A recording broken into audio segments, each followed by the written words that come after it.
ये तब की बात है जब सुहानी ने क्लास 10 का एग्जाम पास किया। सुहानी की माँ कमला और उसके पिता हरीश उसके अच्छे रिजल्ट से काफी खुश थे। एग्जाम के बाद सुहानी अपने दोस्त सुनील, कार्तिक और रूपा के साथ पहली बार अकेली एक रिसोर्ट में पिकनिक मनाने जाती है। रात होने के बाद सुनील सबको भूतों की कहानी सुनाने लगता है। मैं तुम्हें अपने पड़ोस में घटी एक भूतिया कहानी के बारे में बताता हूँ। अरे भूत वूत कुछ नहीं होता, टाइम बर्बाद मत करो, चैलेंज लगा लो। तुम चाहो तो प्लेइंग चिट से भूत को बुलाकर साबित कर सकता हूँ।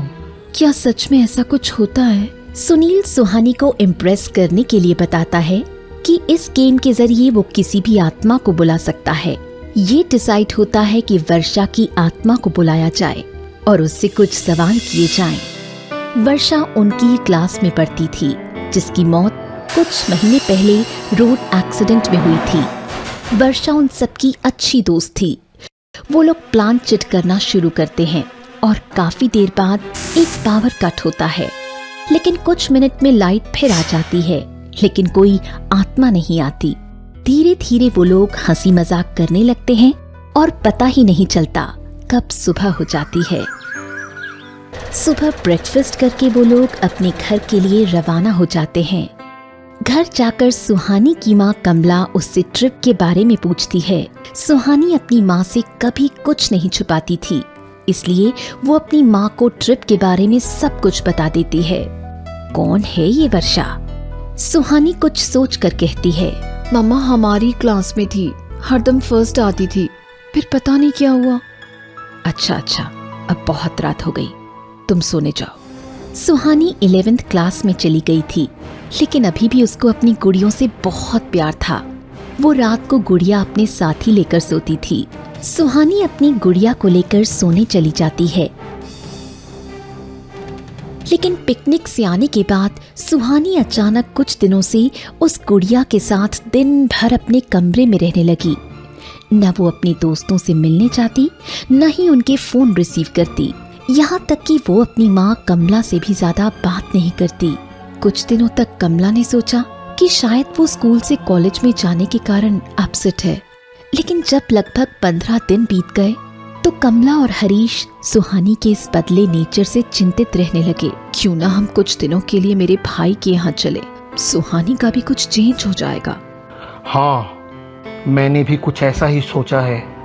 अगले दिन कमला और हरीश सुहानी को लेकर उसके मामा के घर जाते हैं, जो कि 3-4 घंटे की दूरी पर था। उसी रात सुहानी के अपार्टमेंट का वॉचमैन सुहानी के रूम में किसी को चलते हुए देखता है। अगले दिन जब वो लोग वापस आते हैं तब वॉचमैन बोलता है, साहब, कल रात आपके घर की लाइट जल रही थी।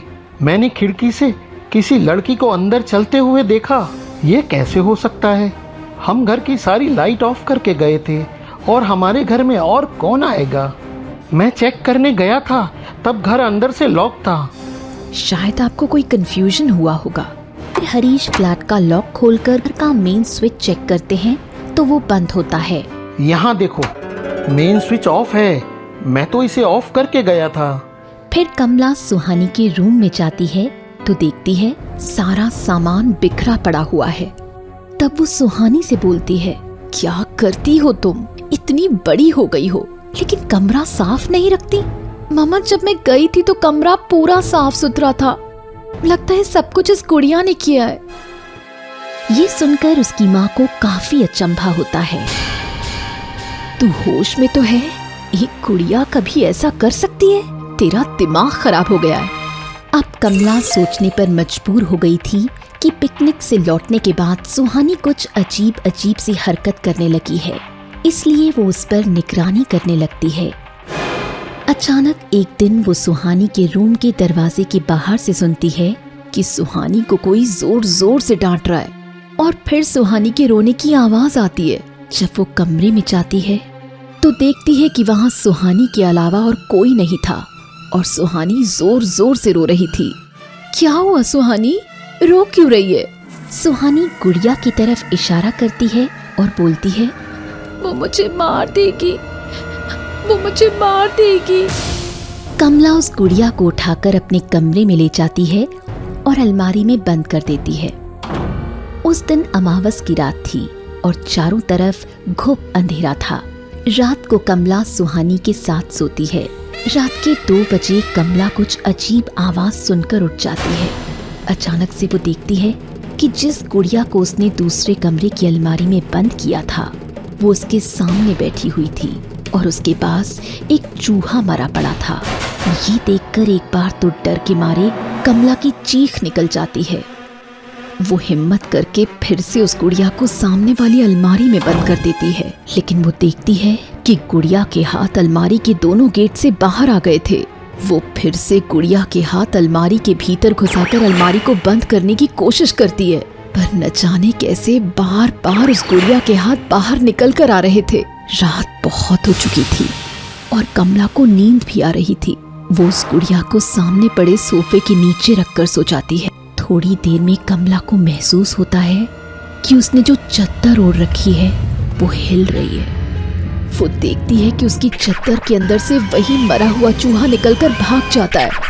एक बार वो डरने के बाद थोड़ी राहत महसूस करती है, लेकिन अगले ही पल जब उसकी नजर सोफे पर जाती है तब वो गुड़िया वहां नहीं होती। कमला बहुत घबराकर और ऊपर नीचे इधर उधर देखती है, पर उसे वो गुड़िया दिखाई नहीं देती। अब डर के मारे उसकी हालत खराब होने लगती है कि इतनी सी देर में वो गुड़िया कहाँ चली गई।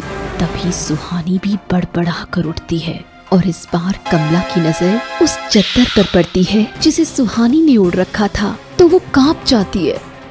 उस चद्दर पर खून लगा हुआ था और गुड़िया का मुंह चद्दर के नीचे से साफ दिखाई दे रहा था।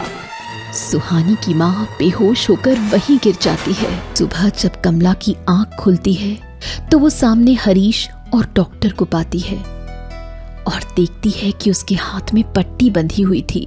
पूछने पर पता चलता है कि जब वो बेहोश हुई थी तो किसी नुकीली चीज से उसका हाथ कट गया था। डॉक्टर के जाते ही कमला हरीश को दूसरे कमरे में ले जाती है और रात वाली सारी बात बताती है। सुहानी के पापा को भी कुछ अजीब लगता है और वो उस गुड़िया को कहीं दूर ले जाकर फेंक कर आ जाते हैं। गुड़िया के जाने के बाद सुहानी कुछ दिनों में ठीक हो जाती है और इसके बाद उनके घर में कोई अजीब घटना नहीं घटती।